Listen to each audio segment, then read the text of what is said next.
To access all audiobook recordings without ad interruptions, please visit the links below. Thank you for your support. Bloodlands by Grover Furr. Chapter 9. Snyder's Fact Claims in Bloodlands Chapters 5 and 6 examined. Snyder's fifth chapter deals with the period immediately before the German invasion of the Soviet Union. There is little new here. Many of the fact claims he makes about the Soviet Union, Stalin, etc. in this chapter are repeated from other chapters. Bloodlands Chapter 5. The oft-repeated lie, German-Soviet alliance.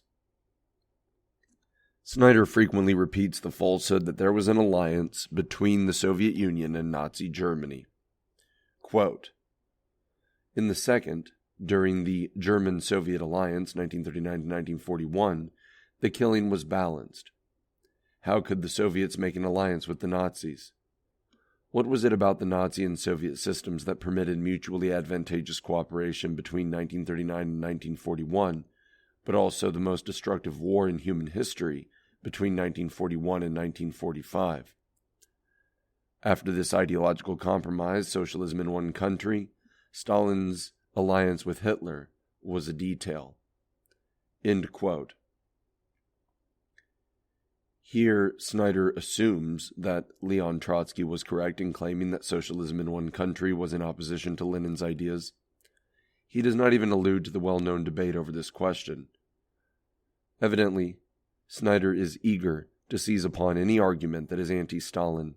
Quote, the Allied Soviet Union had rejected Germany's proposal to import 2 million Jews. End quote. We have discussed this falsehood in the preceding chapter.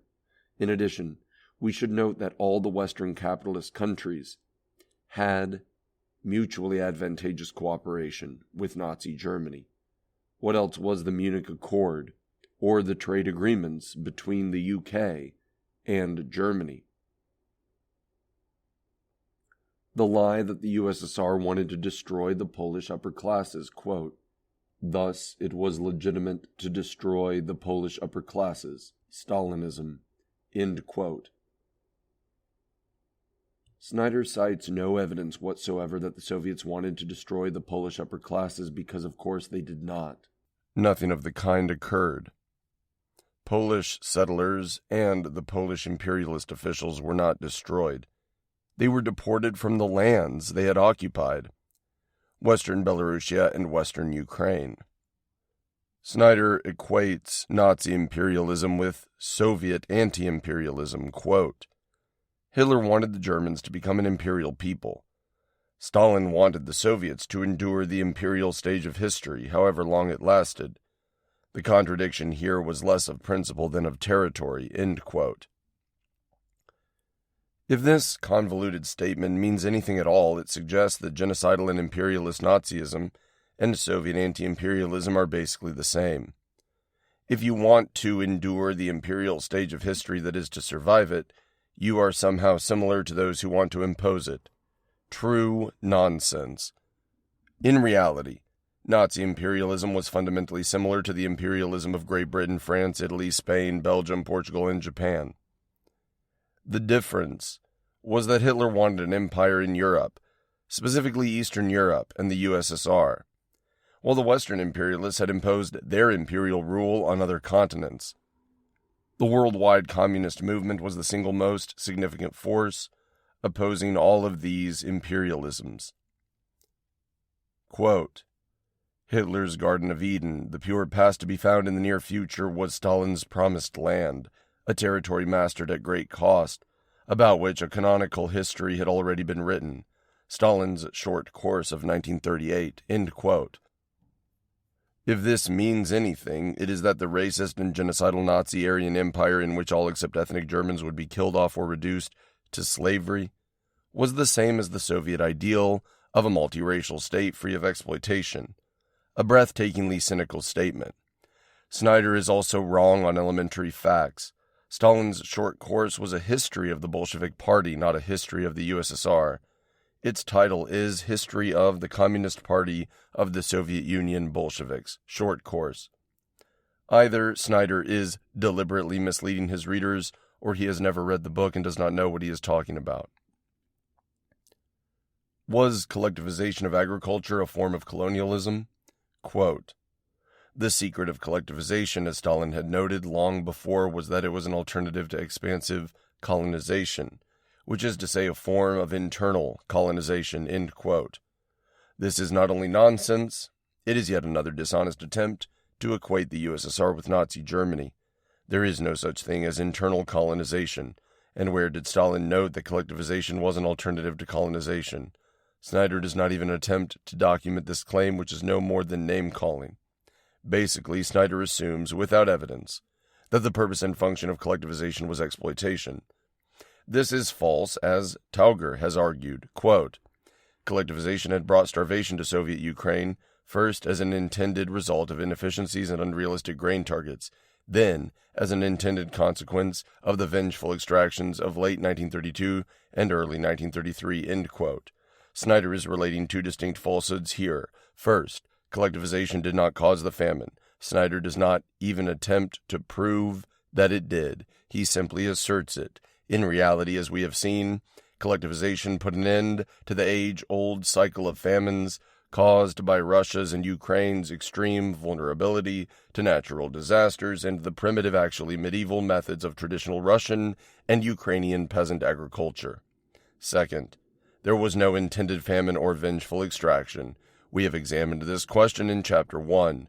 Quote, "Stalin himself received more than 100 such indications that Hitler would invade the USSR in 1941, but chose to ignore them," end quote. This is false. Everybody makes mistakes of judgment. Stalin unquestionably made them as well, as of course did the British and French, who were caught totally unprepared when Hitler sent his army against them in May 1940, even though they had officially been at war for more than 8 months. But Stalin did not make this specific error. We now have a great deal of evidence that Stalin and the Soviet leadership were expecting a German attack around June 21st, 1941. I have collected many of them in Khrushchev Lied. Footnote, Grover Furr, Khrushchev Lied, the evidence that every revelation of Stalin's and various crimes in Nikita Khrushchev's infamous secret speech to the 20th Party Congress of the Communist Party of the Soviet Union on February 25, 1956, is provably false. Kettering, Ohio. Erythros Press and Media LLC, 2011. See the two sections titled 30. Stalin did not heed warnings about war, 84 to 86 and 334 to 340. End of footnote. We also have American sources such as the following quote. In Moscow on June 20th, Steinhardt received a cable from Washington that advised him to evacuate all American citizens from Russia. On June 21st, a United States diplomatic official traveling east to Vladivostok observed between 200 and 220 westbound trains of 25 cars each, partially loaded with troops and army supplies. The same day, Nikita S. Khrushchev, Ukrainian Communist Party leader, lifted the phone in his Kiev office to hear Stalin alert him that the Nazis might begin military operations against Russia the next day, June 22nd. Footnote, Robert H. Jones, The Road to Russia, United States Lend-Lease to the Soviet Union, Norman, University of Oklahoma, 1969, 31-32, end of footnote, end quote. We now know that the Red Army commanders were instructed to go to battle stations on June 18, 1941, though some failed to do so. This question was the source of an interesting and acrimonious debate in a leading Soviet-Russian military journal 20 years ago. General Dmitry Pavlov, commander of the Belarusian front, was tried and executed for failing to bring his army to battle readiness. The very partial evidence in his case that has been released suggested that there is some evidence that he was deliberately aiding Hitler. The Red Army did indeed suffer serious defeat during the early months of the German invasion. This was certainly a mistake. It was not supposed to happen. However, the same is true of the other armies that Hitler's forces had attacked. At the war's outset, none of the Allied armies were prepared to deal with the German blitzkrieg. The entire French army was smashed in less than 6 weeks, and Paris occupied. The British expeditionary force on the continent was routed, barely saving some of its remnants at Dunkirk thanks to bad weather for the Luftwaffe and indecisiveness on the part of the German commander. American forces were badly defeated in their first battle with German forces by German Field Marshal Rommel's Afrika Korps in February 1943 at the Kasserine Pass in Tunisia. Quote, 8 years before, It had taken a strong Soviet state to starve Soviet Ukraine. Under his rule, people in Soviet Ukraine and elsewhere stooped over their own bulging bellies to harvest a few sheaves of wheat that they were not allowed to eat." End quote. This is a grotesque idea, false in every detail. As we have shown in Chapter 1, the image of starving peasants harvesting grain that they could not eat is absurd. Needless to say, Snyder did not document any examples of this. All of the available documentation shows that those who were working in the fields had a priority claim on whatever limited food was available during 1932 and 1933. It was near Kharkiv that starving peasant children in 1933 had eaten each other alive in a makeshift orphanage. There was a serious famine, so of course terrible things occurred, but Snyder gave no evidence for this statement in his chapter on the famine and cites none here. Quote, "During the Great Terror, Stalin had made sure that Finns were targeted for one of the deadliest of the national actions, believing that Finland might one day lay claim to Leningrad." End quote. Not only does Snyder state as a fact that Stalin targeted Soviet Finns, but also claims that he knows the reason Stalin supposedly did so.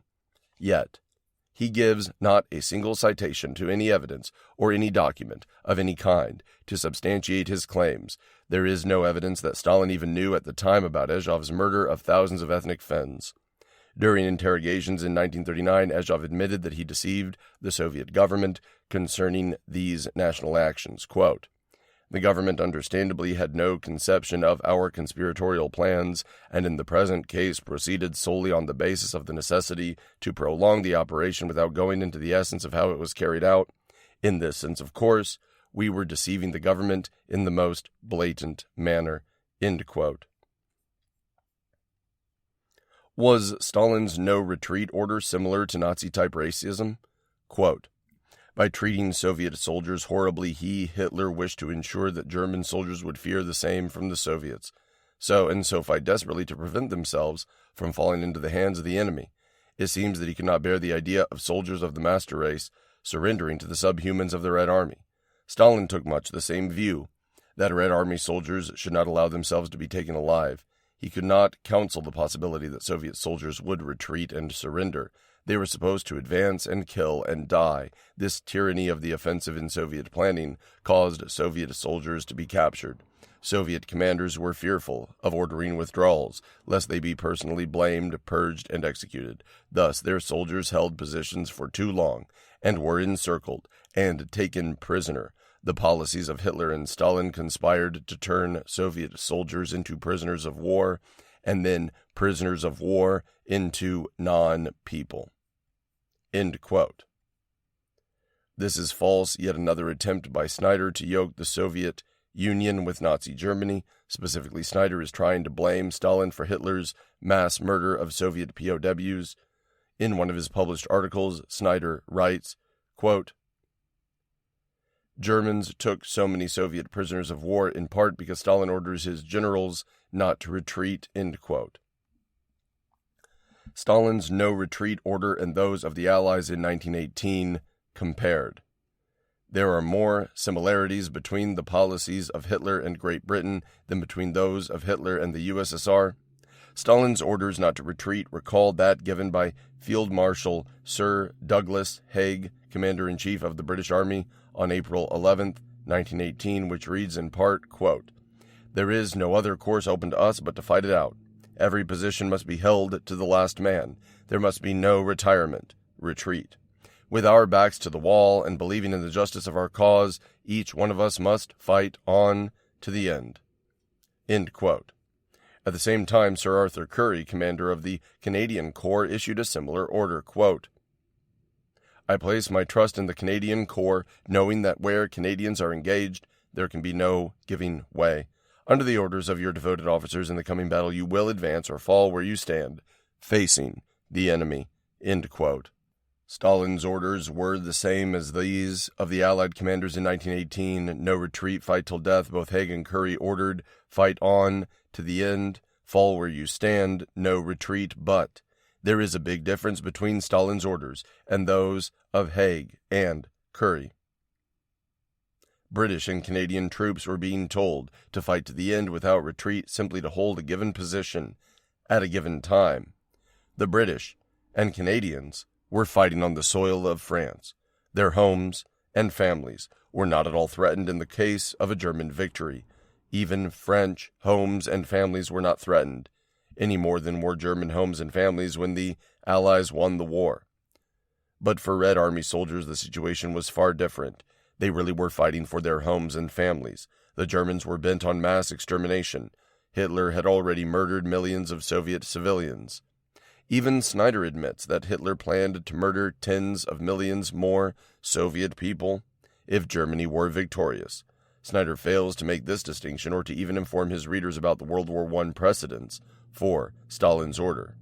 Quote, "For hundreds of thousands of prisoners of war, this was the second political famine in Ukraine in the space of 8 years," end quote. And, as during the Soviet starvation campaign of 1933, end quote.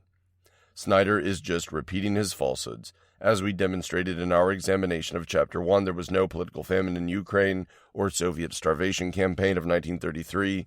Snyder falsifies his evidence at every turn. In fact, he has no real evidence to support his contention of political famine. Quote, "At Buchenwald in November 1941, the SS arranged a method of mass murder of Soviet prisoners that strikingly resembled Soviet methods in the Great Terror, though exhibiting greater duplicity and sophistication. Prisoners were led into a room in the middle of a stable where the surroundings were rather loud. They found themselves in what seemed to be a clinical examination room, surrounded by men in white coats, SS men pretending to be doctors. They would have the prisoner stand against the wall at a certain place, supposedly to measure his height. Running through the wall was a vertical slit, which the prisoner's neck would cover. In an adjoining room was another SS man with a pistol. When he saw the neck through the slit, he would fire. The corpse would then be thrown into a third room, the examination room, be quickly cleaned, and the next prisoner invited inside. Batches of 35 to 40 corpses would be taken by truck to a crematorium and a technical advance over Soviet practices." End quote. Snyder's sole source, note 58, page 43, Strim, Behandlung, 102 to 106. The only reference Snyder cites here refers to German murders. Snyder has no evidence whatever to support his statement that Soviet methods in the Great Terror resembled those of the Nazis. Evidently, this is another cheap attempt to associate the USSR with Nazi Germany. Moreover, there were no Soviet methods in the Great Terror because these were Ezhov's unauthorized mass murders, not those of the Soviet government, for which he and many of his men were tried and executed. But Snyder has no evidence, not even phony evidence, for this spurious claim. Again, the lie that Stalin rejected Jews from Germany. Quote, "By late 1941, the Nazi leadership had already considered and been forced to abandon 4 distinct versions of the final solution. The Lublin plan for a reservation in eastern Poland failed by November 1939 because the general government was too close and too complicated. The consensual Soviet plan by February 1940 because Stalin was not interested in Jewish immigration." End quote. There was no such plan for Jewish immigration to the USSR. We have examined this falsehood of Snyder's in a previous chapter. Bloodlands, Chapter 6. This chapter is mainly about the Germans. It makes very limited reference to the Soviets. However, Snyder continues his attempt to put the Nazis and the Soviets side by side. Quote, "In June 1940, Eastern Poland had been annexed by the Soviets 9 months before that, in September 1939. Here the Germans found evidence of a social transformation. Industry had been nationalized, some farms had been collectivized, and a native elite had been all but destroyed." End quote. This statement exposes Snyder's own elitist assumptions. The Soviets did not destroy any native elite. The Poles deported from western Belarusia and western Ukraine were not native to those lands at all. They were mainly settlers. The Polish imperialist settlers. The Soviets also had what may be termed a class-conscious understanding of what an elite was, and it wasn't the same as Snyder's. For the Soviets, the elite consisted of leading party members and advanced workers, such as Stakhanovites as well as intellectuals. For the pre-war Polish ruling class, and for Snyder, the elite was the rich, the landowners, government officials, retired military men, and police commanders, together with the upper level of the intelligentsia. These people were not destroyed, killed at all. They were demoted, their property confiscated, and they and their families subjected to deportation, so that the common people and the Soviets could be rid of them. Quote, the Soviets had deported more than 300,000 Polish citizens and shot tens of thousands more. The German invasion prompted the NKVD to shoot some 9,817 imprisoned Polish citizens rather than allow them to fall into German hands. The Germans arrived in the Western Soviet Union in summer 1941 to find NKVD prisons full of fresh corpses. These had to be cleared out before the Germans could use them for their own purposes. Soviet mass murder provided the Germans with an occasion for propaganda. Sources: the 9,817 count in Verbrechen is at 93. See also Wonak, za Pirozgo, Soeta, 371, 11,000 to 12,000. Hersiuk victims, 183, 9,400. End quote. We have already pointed out that the figure of 300,000 Polish citizens deported is exaggerated by a factor of 5 to 8.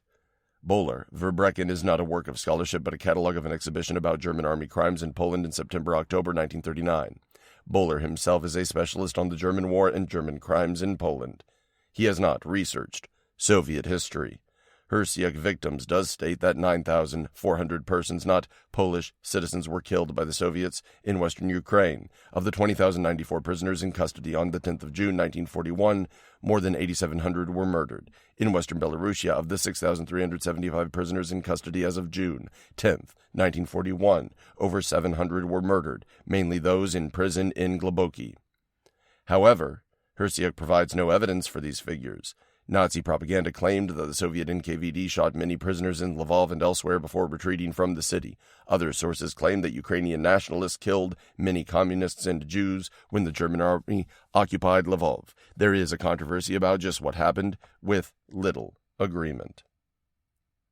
Soviet documentary evidence exists, and does at least one article by the Anti-Communist Memorial Association that examines the evidence, the evacuation of the prisons, 1941, by Alexander Guryanov and Alexander Kokurin. Both of these authors, like the Memorial Society itself, are extremely anti-Soviet and anti-communist. It is impossible that they would underestimate, let alone ignore, Soviet murders or crimes of any type. According to the evidence cited and examined by Guryanov and Kokurin, the only prisoner executed were those convicted of, or, in some cases under investigation for, capital crimes. Many or most of those were probably members of the Organization of Ukrainian Nationalists, OUN, active Nazi collaborators. This article is well documented from Soviet-era records and seems credible, though of course it cannot claim any precision in numbers of persons killed. Other prisoners were shot while attempting to escape, either from prisons under bombardment or from evacuation columns. A great many prisoners were either left in the prisons or set free by their NKVD guards. It is doubtful, therefore, whether Hersiuk's use of the term murdered here is legitimate. We note in passing that Snyder fails to mention the murders of Ukrainian nationalists in Lviv after the Soviets had retreated. A good recent account is that by anti-communist but also anti-nationalist scholar John Paul Himka, the Lviv pogrom of 1941-2011. Himka concludes, quote, in sum, the Lviv pogrom was an action undertaken at German initiative, but carried out largely by the Ukrainian militia set up by the Bandera faction of the OUN, Organization of Ukrainian Nationalists, allied with the German Nazis, as the policing arm of the newly proclaimed Ukrainian state. Mob participation supplemented the violence. The pogrom took place on 1st of July 1941, a day after Lviv was occupied by the Germans and the Ukrainian nationalists declared statehood. The pogrom itself probably took dozens or at most hundreds of lives, but systematic executions during the pogrom and in its aftermath took thousands. In the executions, OUN militia were also active in the roundup and beating of Jews, just as they had been during the pogrom preceding them. End quote. Snyder has done no research on these matters and evidently doesn't know anything about them. On the next page, 197, he states, quote, the NKVD, usually discreet, had been revealed as the murderer of prisoners. Germans broke through the levels of mystification, secrecy, and dissimulation that had covered the far greater Soviet crimes of 1937 to 1938 and 1930 to 1933. The Germans, along with their allies, were the only power ever to penetrate the territory of the Soviet Union in this way, and so the only people in a position to present such direct evidence of Stalinist murder, because it was the Germans who discovered these crimes. The prison murders were politics before they were history. Fact used as propaganda is all but impossible to disentangle from the politics of its original transmission. End quote. A page after claiming that the Soviets shot roughly 10,000 prisoners, Snyder admits that it is impossible to extract the truth from German, that is, Nazi documents. Snyder has evidently not consulted, is ignorant of, or at least does not cite, the Soviet studies and documents that reveal that the killings were not murders as the Germans and Ukrainian nationalists described them.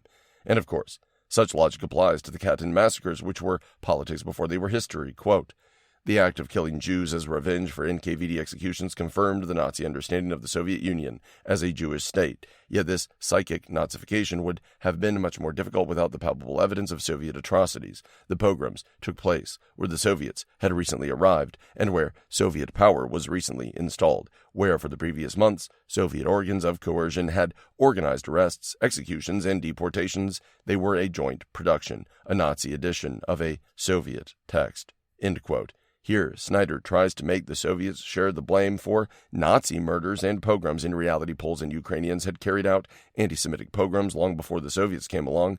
Snyder's long footnote 21 on pages 485 to 486 of Bloodlands has to be read to be believed. It contains no sources or evidence, only a convoluted theoretical argument with which Snyder tries to justify blaming the Nazi pogroms and murders on the Soviets. It is too long to reproduce here. In reality, there is no evidence of Soviet atrocities. To say this is not denial or even defensiveness. It is the simple truth. We have no such evidence.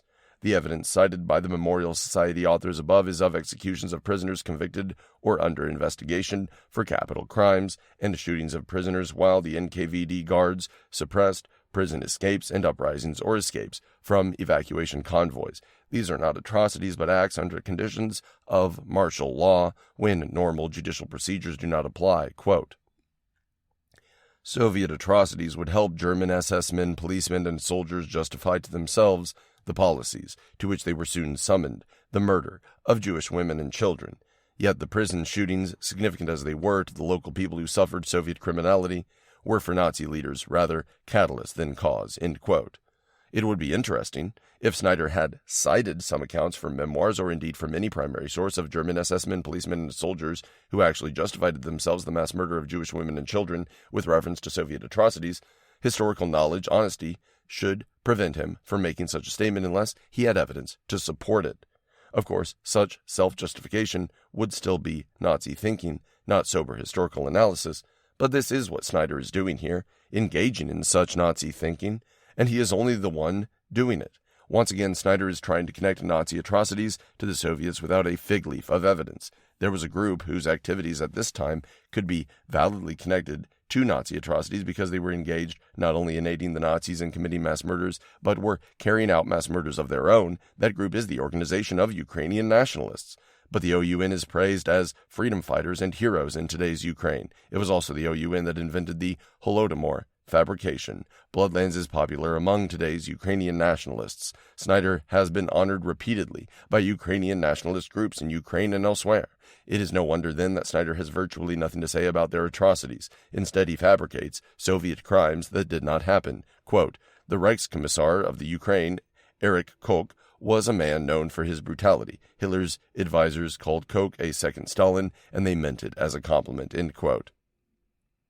Snyder has evidently invented this falsehood too, as he has so many others. He does not cite any evidence to support it. It is not made in any of the sources Snyder cites in his footnote 70.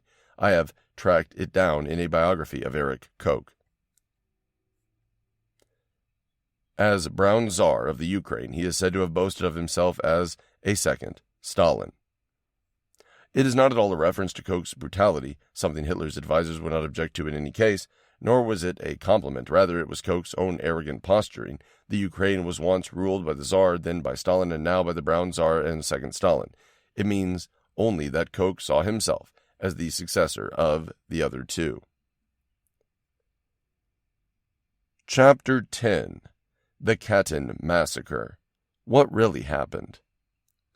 Anti-communists claim that there is an historical consensus about the Katyn massacre issue. This is not true. Rather, Katyn has become a shibboleth, a marker of historical partisanship. Anti-communists accept without question the version that blames the Soviets for all the shootings and demand that everybody else do so as well. Or, the anti-communists will call them bad names. Critics of this version often call it the Goebbels version, since taking this position means assuming that the Nazi report of 1943 tells the precise truth. It is almost impossible to have a rational discussion about the Katyn massacre. Footnote. I use scare quotes to remind the reader that the official version is certainly incorrect. End of footnote. I would appear even-handed, neutral, and therefore objective if I could honestly lay all the blame for this state of affairs equally on both sides. Those who think the Soviets shot 14,800 to 22,000 Polish POWs, and those who think the Germans did it. But that is not the case. In reality, it is the Soviets did it side that has declared the matter settled and demonizes or ridicules anyone who dares to question this position. This makes political sense. Why acknowledge your opponents and thus bring them to public notice when you have a monopoly on public opinion concerning this issue? But from the historiographical point of view, it is irresponsible. In normal historical discussion, it is considered essential to outline the disputes and disagreements among the experts. In the case of Katyn, it is just the opposite. Proponents of the Soviet did it position normally refuse to acknowledge the viewpoint they oppose. This is Snyder's practice, or in a few cases, they insult and belittle those who think that the Soviets did not do it or call them communists. This is not scholarship, but political propaganda, as though communists cannot be trusted, while by contrast anti-communists, including the German Nazis, can be. Under such conditions, it is already a declaration of partisanship to acknowledge and discuss the controversy at all. The only objective way to approach the historical dispute about the Katyn massacre is to begin by acknowledging that such a dispute actually exists. Anyone who studies the Katyn massacre dispute carefully in detail and over a long period of time and tries their best to do so without predetermining their conclusions will see that there is indeed more than one side to the dispute. The historical dispute. There is a very important historical debate concerning the question of the Katyn massacre. Unfortunately, for those who want to know what really happened, this debate is divided along purely political lines. The viewpoint that the Soviets shot all the Poles and that the Nazi report of 1943, aside from its anti-Semitic statements, is entirely truthful, is accepted without question by all anti-communists everywhere, including in Russia. Footnote. Russian President Vladimir Putin has voiced a somewhat different version of this viewpoint. He does not question that the Soviets shot the Poles, but has suggested that they may have done so in revenge for the tens of thousands of Russian POWs who died or were killed in Polish captivity in 1920 to 1921. End of footnote. The viewpoint that the Germans shot all the Poles and that the Soviet Burdinko report of 1944 is the accurate one is accepted by communists and pro-communists, except for Trotskyists, and by many Russian nationalists. A few researchers tend toward a more nuanced position, something like the following. First, the Soviets shot some of the Polish POWs, perhaps because they were found guilty of anti-Soviet or anti-communist crimes. This is the version that Lazar Kaganovich, a former Politburo member very close to Stalin, reportedly told military historian A.N. Kolznik in November 1985. Then the Germans shot the rest of the Poles, obviously for very different reasons. Then in 1943, the Germans staged a discovery of bodies, really a propaganda stunt, unearthing corpses of Polish officers they had shot elsewhere, and so the location of which they knew, and bringing them for reburial and discovery to Katyn, in reality the small area called Kozygori. In 1990 to 1992, Mikhail Gorbachev and Boris Yeltsin claimed that the Stalin-era leadership of the USSR had indeed shot the Poles, confirming virtually all the details of the anti-communist Polish nationalist version. In 1992, Yeltsin presented to Polish officials facsimiles of documents from closed packet number 1, which, if genuine, would put Soviet guilt beyond reasonable doubt, but beginning in 1995, Russian researchers began to argue that these documents were forgeries. Analysis of these documents, mainly by Russian researchers who reject the official version of Katyn, has continued since, growing ever more detailed and sophisticated. These studies have shown there is at least a prima facie case for suspecting that the documents are forgeries, but long before this, position on both sides had hardened among those who believed the Soviets guilty. Very few changed their opinion on the basis of the new evidence. I count myself among the few, since I changed my own view, shifting from thinking that the Soviets did it to an agnostic position. Recent years have seen two dramatic developments in the Katyn issue. The first was in October 2010, when material evidence came to light that the documents in the famous closed packet number 1 may be forgeries. Documents were published that appear to be drafts prepared for the final forgery. This had long been suspected by some in Russia, but these revelations represent the first documentary evidence of such a forgery. Thereafter, the question became and remains, which set of documents is genuine, those from closed packet number 1 or those disclosed in 2010, and which set is a forgery. Footnote. It is also possible that both sets of documents, those from closed packet number 1 and the draft forgery documents and materials disclosed in October 2010, may be forgeries. It is not possible that both sets of documents are genuine. See the more detailed discussion at my webpage, The Katyn Forest Whodunit. End of footnote. The Ukrainian excavations. Since 2010, much more important evidence has come to the fore that casts the strongest doubt upon the official version of Katyn. In Volodymyr Volynski, Ukraine, Polish and Ukrainian archaeologists found evidence that at least 2 Polish policemen believed to have been shot by the Soviets in April or May 1940 in or near Kalinin, now Tver, Russia, were in fact murdered by the Germans and their Ukrainian nationalist allies in the second half of 1941 after the fascist invasion of the USSR. This fact alone dismantles the official version of the Katyn massacre narrative. The present writer has endeavored to describe and examine this new evidence and to explain just how it proves that the official version has to be false. Footnote, Grover Furr, The Official Version of the Katyn Massacre, Disproven, Discoveries at a Mass Murder Site in Ukraine, Socialism and Democracy, 27, Volume 2, July 2013, 96-129, end of footnote. These discoveries illustrate how corrupt the history around the Katyn Massacre has become. The discovery of the badges of the 2 Polish policemen previously said to have been shot and buried 16 months or more later and 700 miles away is by far the most important find of the Volodymyr Volynski excavation. It is the most important development of the Katyn issue since the disclosure of the forgery evidence in October 2010. So why has it not received the publicity that it merits? Undoubtedly because powerful political forces in Poland and Ukraine do not want to publicize it, because it casts doubt on Soviet guilt. Therefore, it has been hushed up.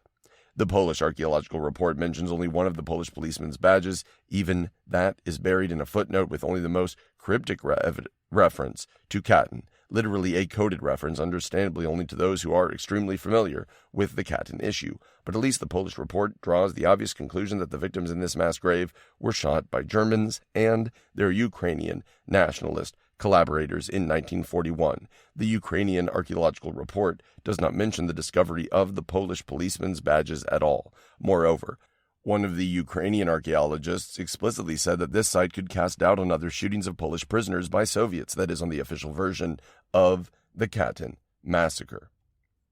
The cover-up began before this.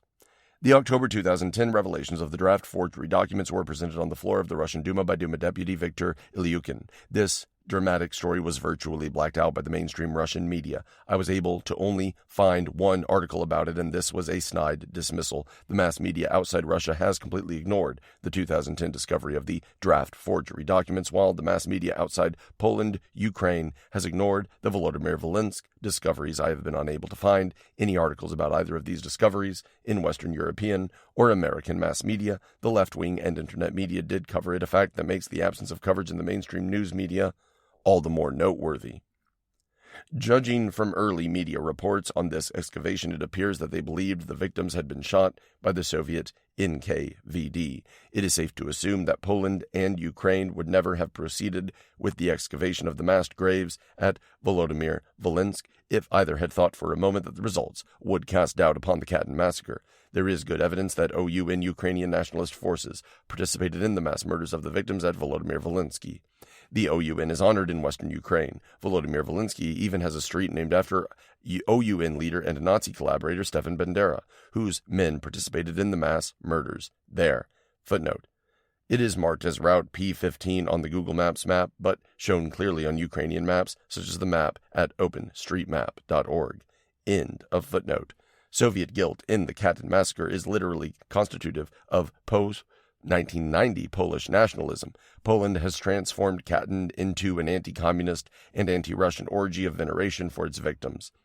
Polish governments have spent hundreds of millions of dollars on hundreds of monuments and memorials to Katyn. Hundreds of ceremonies, some very large in scope, have been devoted to Katyn, as have hundreds or thousands of publications and the efforts of dozens of scholars. The official version of Katyn is taught in all Polish schools. In addition to the motive of anti-communism, Katyn is kept alive as a weapon to beat Russia with, for Russia is the heir to the Soviet Union. Poland continues its years-long struggle to have Katyn declared genocide and make Russia pay reparations to the families of the victims. Yet now we know that there was no Katyn, no single chain of events during which the Soviets shot all the Polish POWs. But Poland, Ukraine, and anti-communists generally do not want to acknowledge this, much less do they want their own citizens or the world at large to doubt Soviet guilt at Katyn. The story of Katyn is a fascinating historical conundrum. Any similar event in, for example, American history would have long ago attracted the attention of scores of researchers, professional and amateur. But in Poland, it is taboo to question even for a minute the official Soviets did it version of Katyn, hence the cover-up and the denial. The Katyn massacre, what really happened?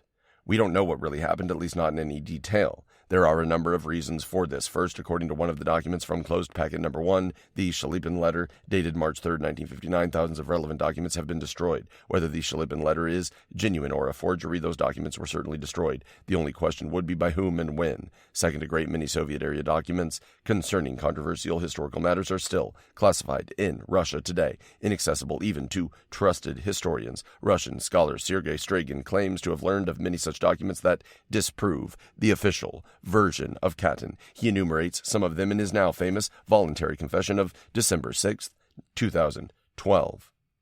Among the most interesting of these, a report of an interagency commission that supposedly worked in 1952 to 1953 as a response to the U.S. Congressional Madden Commission on Katyn that held hearings in 1952. According to Sturgeon, the archival materials of this Soviet commission, still kept secret, confirm German guilt in the mass murders at Katyn and the findings of the 1944 Soviet Burdinko Commission. Sturgeon also claims that more bodies wearing Polish policemen's uniforms were discovered in the Kozygori Katyn area in March 2000, but the finding was covered up. This claim is echoed in a recent Polish book, which naturally enough assumes these are the victims of the Soviets. If these documents alleged by Sturgeon do indeed exist, they would definitely prove Soviet innocence. Our ignorance about what really happened is also in large part the fault of Polish historians. They continue to pretend that the official version of Katyn is seamless, without contradictions and unquestionable. In short, they do not want to know anything that might cast doubt on this foundational myth of right-wing Polish nationalism. If archaeologists at the dig in Volodymyr Volynski should uncover evidence of more victims thought to have been shot at one of the 3 sites where the official version of the Katyn massacre says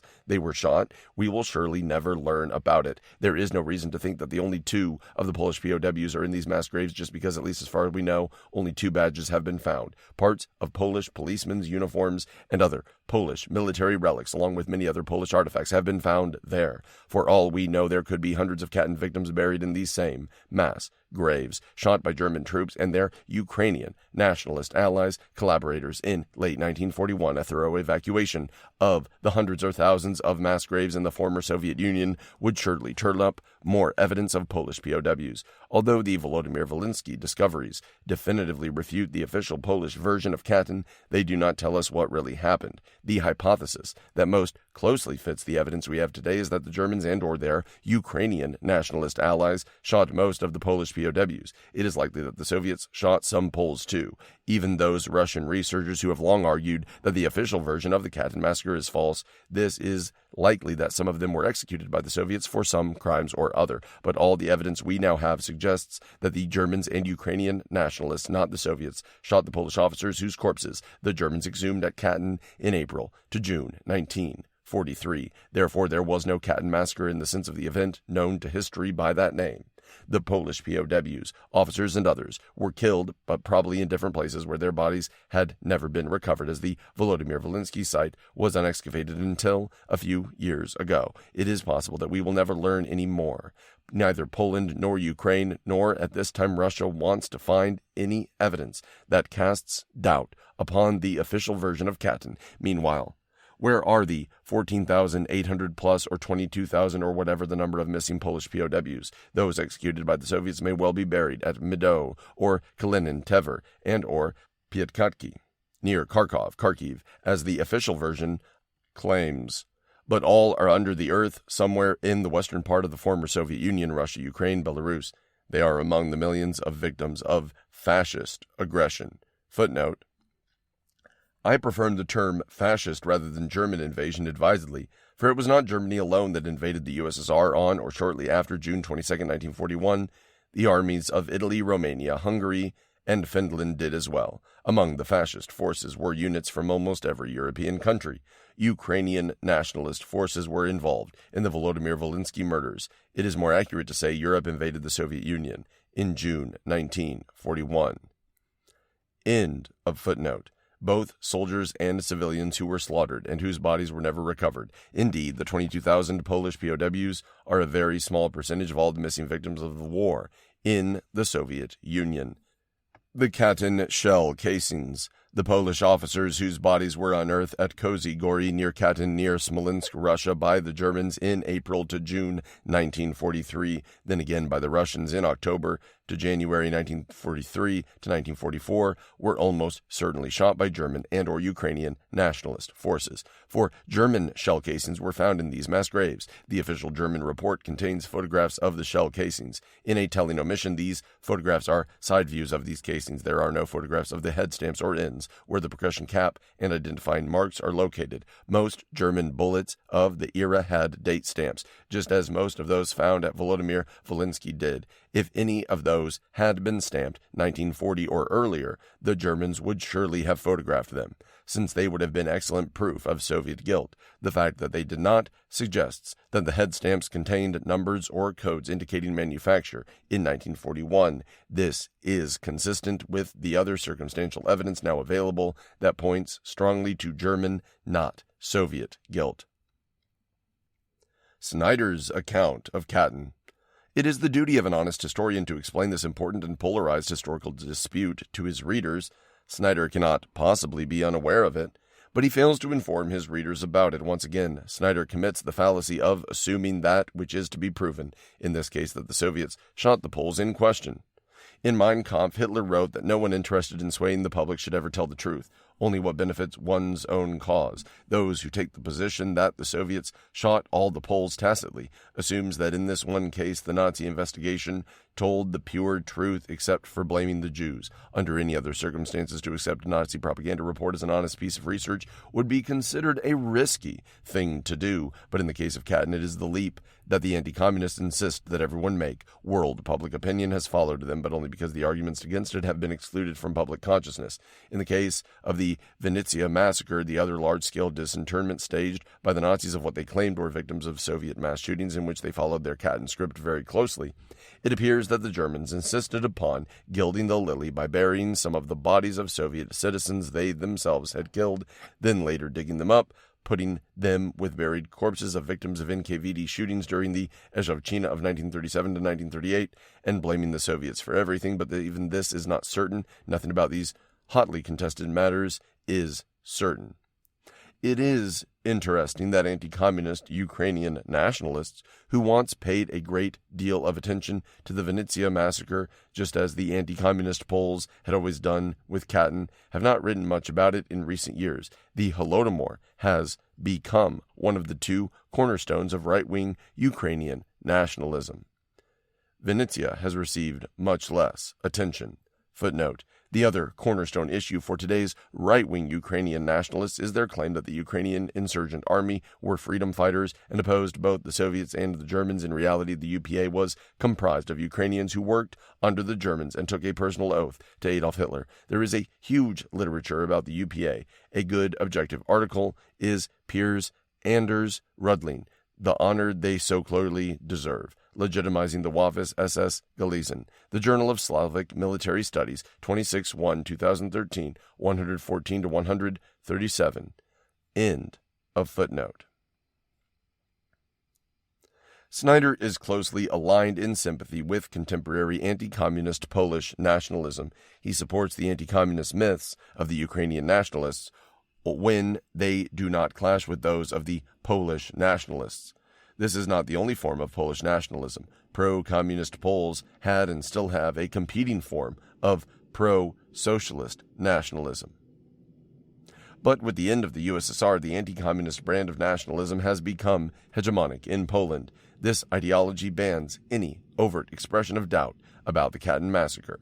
Soviet guilt is literally constitutive of anti-communist Polish national identity. No discussion of Katyn as a historical controversy is tolerated. Questioning Soviet responsibility for Katyn is virtually outlawed in Poland, as well as in anti-communist circles, including academic circles. In the rest of the world, Polish nationalists and anti-communists generally make none but the most derogatory reference to the alternative versions. The case of the two sets of siblings, Snyder's Nazi-Soviet parallel again. Snyder's main purposes in Bloodlands is to draw as many parallels between the Nazis and the Soviets as possible, in order to suggest that these regimes were more similar than different. Quote, "Some of the people going to their deaths in the AB action were thinking of family who had been taken prisoner by the Soviets. Although the Soviets and the Germans did not coordinate their policies against the Polish educated classes, they targeted the same sorts of people. The Soviets acted to remove elements that they regarded as dangerous to their system on the pretext of fighting a class war. The Germans were also defending their territorial gains, though also acting on their sense that the inferior race had to be kept in its place. In the end, the policies were very similar, with more or less concurrent deportations and more or less concurrent mass shootings." End quote. This is false. The Nazis' AB action was explicitly aimed at murdering members of the Polish elite. Footnote. There is a Wikipedia page on AB action in English and in Polish, though not in Russian. Both these pages include the deliberate lie that the Nazis discussed these murders with Soviet officials during a series of secretive Gestapo NKVD conferences. In reality, there were no such conferences, even though there is a Polish nationalist Wikipedia page about them. End of footnote. Snyder would like to be able to prove that the Soviets did the same thing and so were in this way like the Nazis, but there is no evidence of this, so he simply asserts it. It is true that the Soviets removed elements that they regarded as dangerous to their system, but through arrest and deportation, not murder. Nor does a class war have anything in common with murderous racist violence. The Polish government, too, had removed dangerous elements, mainly communists, when they took control of western Belarusia and western Ukraine after the Treaty of Riga in 1921. Snyder never compares this policy to the Nazis. Indeed, he never mentions it. Snyder claims that in the end the policies, Nazi and Soviet, were very similar. In reality, there is no similarity at all between them. If there is any similarity, it is between the racism of the Polish nationalists, who refused to consider Jews, Ukrainians, or Belarusians as Poles, even if they spoke Polish and were citizens of Poland, and Nazi racial doctrines that refused to consider Jews as Germans, even if they were culturally German and were German citizens. In contrast, all citizens of the Soviet Union, regardless of nationality, were considered equally part of the Soviet people. Snyder then turns to the case of the two sets of siblings, which we will now briefly investigate. Quote, "In at least two cases, the Soviet terror killed one sibling, the German terror the other." End quote. Set number 1, the Winuk brothers. Quote, "The Winuk brothers, who hailed from a region that had once been in east-central Poland but was now quite close to the German-Soviet border, met the same fate. Boleslaw, the older brother, was a populist politician who had been elected to the Polish parliament. Jakub, the younger brother, studied pharmacology and designed gas masks. Both married in 1932 and had children. Jakub, along with the other experts from his institute, was arrested by the Soviets and killed at Katyn in April 1940. Boleslaw was arrested by the Germans in October 1939, taken to Lublin Castle in January, and executed in the AB action on 29th of June 1940.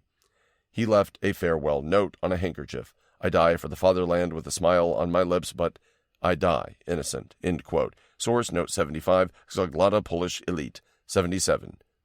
Snyder took the case of the two sets of siblings directly from this book without informing his readers that this is merely a catalog of an exhibition.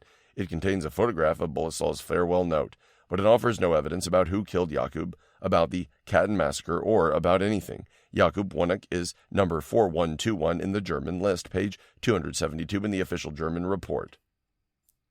But the question is not whether he was killed, but rather by whom, the Soviets or the Germans. He is on the Soviet transit list of prisoners sent on April 2, 1940 from the Polish POW camp at Kolysk to the NKVD at Smolensk.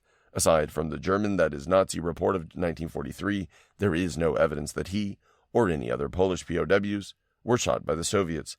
Recent archaeological discoveries have proven that the transit lists are not lists of Polish POWs being sent to execution, as has long been assumed. As of this writing, the evidence is that the Soviet Berkindo Commission report of January 1944 was correct. The Polish POWs disinterred at Katyn were shot by the Germans. Set number 2, The Dauber Sisters, The Legend of Janina Lewandowska. Snyder writes, quote, Janina Dauber was the only female among the Polish officers taken prisoner by the Soviets, an adventurous soul. She had learned as a girl to hang glide and parachute. She was the first woman in Europe to jump from a height of 5 kilometers or more. She trained as a pilot in 1939 and enlisted in the Polish Air Force Reserve. In September 1939, she was taken prisoner by the Soviets. According to one account, her plane had been shot down by the Germans. Parachuting to safety, she found herself arrested by the Soviets as a Polish second lieutenant. She was taken to Ostashkov and then to Kolzisk. She had her own accommodations and spent her time with Air Force comrades, with whom she felt safe. On the 21st or 22nd of April 1940, she was executed at Katyn and buried there in the pits, along with 4,409 men. Her younger sister, Agnieszka, had remained in the German zone, along with some friends. She had joined a resistance organization in late 1939. She was arrested in April 1940 at about the time that her sister was executed. She was killed in the preliminary forest on 21st of June 1940. Both sisters were buried in shallow graves after sham trials and shots to the head. Sources: Dunin Wazowskits, Akshka, 22-25, Bauer, Daubar, 217-241, Crime of Katyn, 33, Zaglada, Polish Elite, 73, end quote. Snyder asserts that Janina Lewandowska was shot at Katyn by the Soviets. This allows him to further assume that her fate parallels that of her sister Agnieszka, shot by the Nazis. For some reason, Snyder says that Janina had a sham trial. Even in the version of Katyn that blamed the Soviets for all the shootings, there is no talk of any trials, sham, or otherwise. Footnote: Snyder may have been thinking of the end of the burial letter, which talks about a review of 14,800 plus files by an NKVD troika. This is the main smoking gun document from closed packet number 1. Its bona fides are in serious doubt. For much more detail about this fascinating matter, see the account on my Katyn Forest Whodunit webpage. End of footnote. Moreover, there is no decent evidence that Janina Lewandowska was shot by the Soviets at all. The Mystery of Janina Lewandowska, Part 1, Kharkov. During the period 1990 to 1992, retired Soviet NKVD man Mitrofan Vasilevich Siromantikov gave 6 interviews to Soviet 1990 to 1991, Polish 1991, and Ukrainian 1992 investigators, and one to Polish journalist Jerzy Murawski 1991. Semetnikov had been a guard at the NKVD prison in Kharkiv, where he testified he had participated in the execution of Polish officers and policemen in the spring of 1940. In 2 of these interviews, Semetnikov testified that one female was among the prisoners. During his 3rd interrogation on May 15, 1991, Semetnikov referred briefly to the female prisoner. Quote, I remember that to the building of the internal prison of the NKVD among Polish military men, one woman was also delivered. I do not remember now exactly who it was, whether she was military, but I remember well that among the Poles brought there was a woman. Her fate thereafter is unknown to me. Apparently she was also shot. End quote. The Polish editor of this interrogation attached a note to this passage, explaining that this must have been Janina Lewandowska, as she was the only female among the Polish prisoners. Quote, the only known female military prisoner murdered according to the decision of March 5, 1940, was 2nd Lieutenant Janina Lewandowska from the Kolesk camp, number 53 on the death list. End quote. Footnote. The list number refers to the Russian transit list given to the Polish government and published in Zhernitska Tulocki. Lewandowska is indeed listed on page 703, number 53, though the list in Tulocki does not specify April 20th. As mentioned above. We now know that these lists were not death lists, but merely transit lists, list of what POWs were being sent where, when, and in what convoy. End of footnote. This should have raised a problem for the editors of these confessions. Smeratnikov was in Kharkiv, where Polish POWs from the Starblesk camp were sent. Smolensk, where the Kolekh prisoners were sent, is about 700 kilometers, 450 miles from Kharkov. Smeratnikov gave more detail about the female prisoner in his fourth interview on July 30th, 1991. Now he is certain that the woman was shot.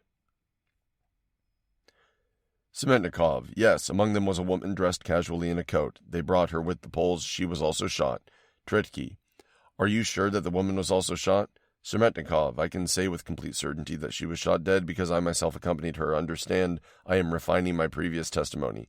I know that her coat was thrown in the carport. I picked it up. There was copper or gold rings. I showed it to the commander, and he told me to bring it to Karmanov, the quartermaster. End quote. In his 1991 interview with Polish journalist Jerzy Morawski, Smeratnikov changed his story again. He now claimed that he did not know whether the woman had been shot or not, and said she might have been a Russian, not a Pole. Quote, can you confirm that among the Polish prisoners was a woman? A woman, yes. I saw it as I walked through the yard. They were just leading her, yes. What happened? I do not know if it was a Pole or Russian, just left the headquarters, and they were leading her. Here, Smeratnikov retracts the most important details of the previous confessions. He says they were leading her, and he did not know whether she was a Pole or a Russian. There's nothing about execution, and he no longer claims that he himself accompanied her. There are many such contradictions and inconsistencies in the confessions of the three aged NKVD men. However, instead of carefully studying these confessions and parsing the contradictions in and among them, the Polish and Russian researchers of the Katyn massacre have just neglected them entirely. We do not even have the Russian originals of their statements, only Polish translations. This neglect may be due to the Polish attempt to make the official version appear seamless and unproblematic. The Mystery of Janina Lewandowska, Part 2, Katyn. Nevertheless, as of 1991, it seemed that the question of Janina Lewandowska's fate was somewhat confused.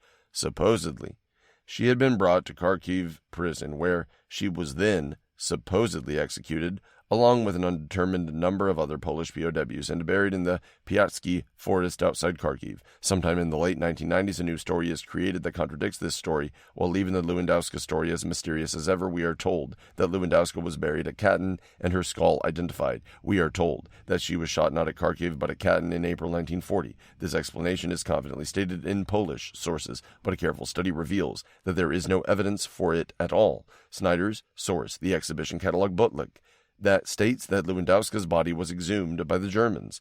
Quote, the Germans discovered the remains of Janina Lewandowska during the first Katyn exhumation, end quote, but there was no evidence at all for this statement. Lewandowska's name does not appear in the German list of names of identified corpses at Katyn. At least Jacob Winick's name does appear in this official German propaganda report.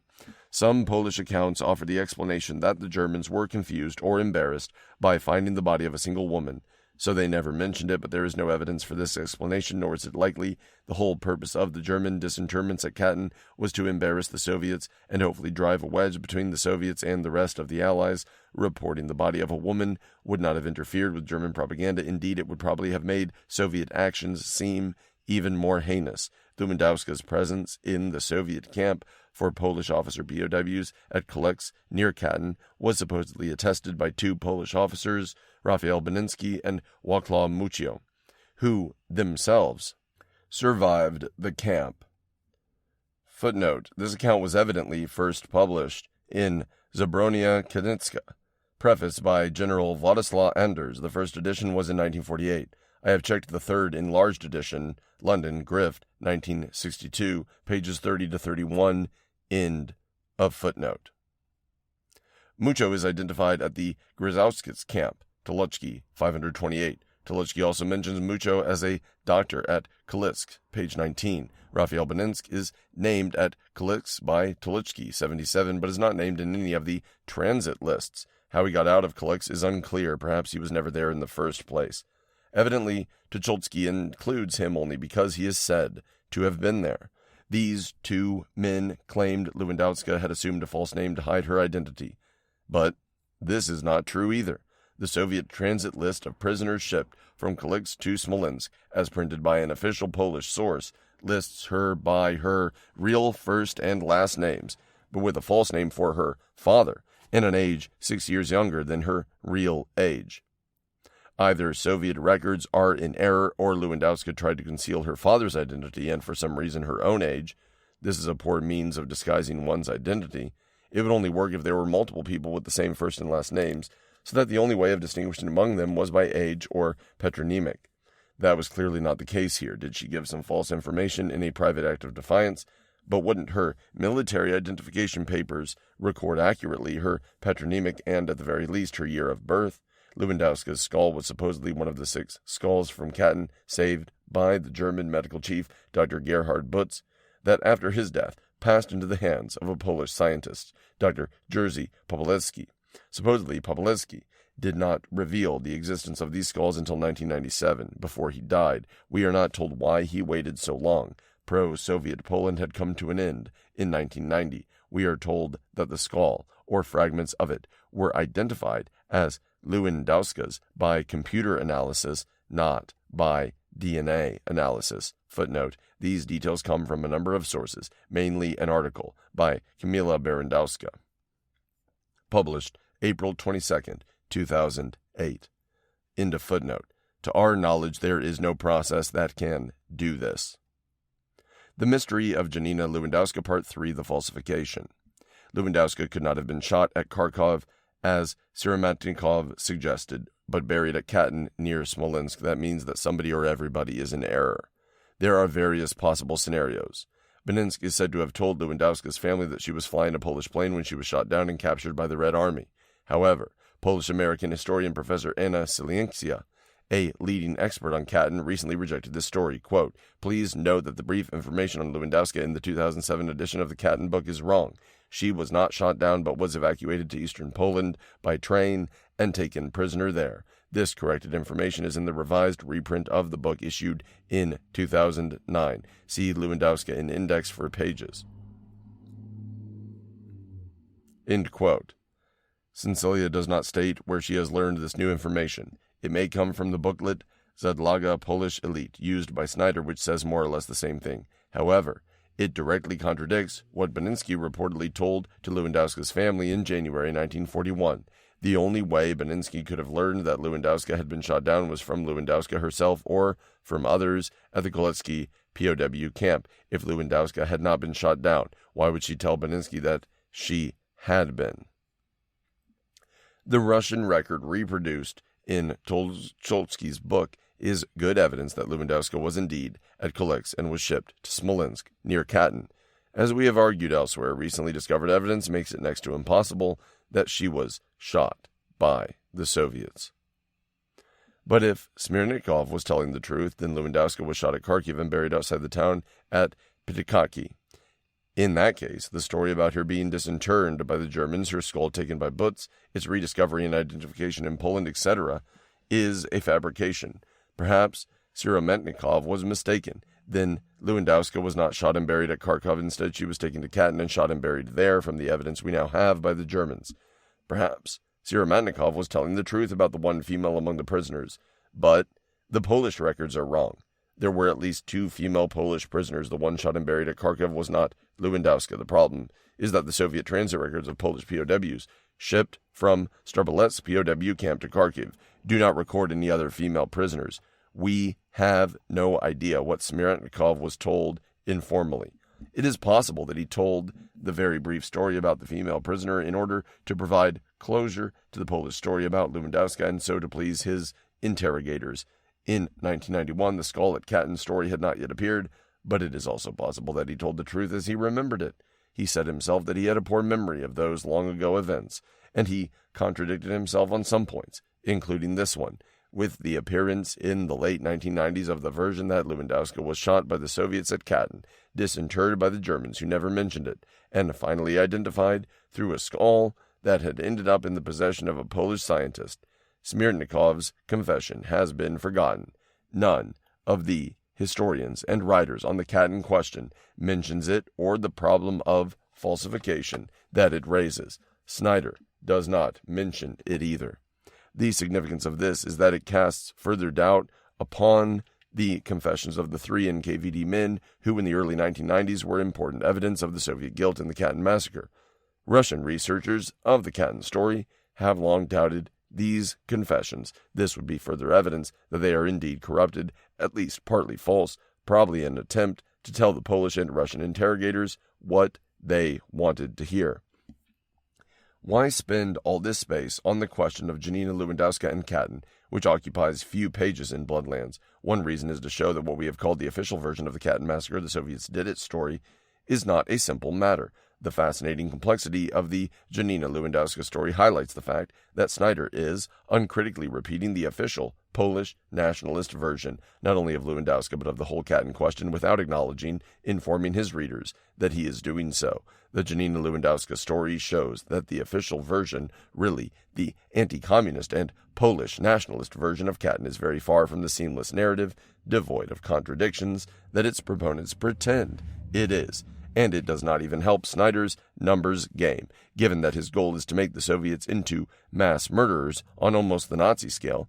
Katyn is scarcely relevant. Even if the Soviets had done it, shot all the Polish POWs, that would be 22,000, scarcely a drop in the bucket, compared to the millions of mass murder victims he needs in order to make his Soviet-Nazi comparison even remotely credible.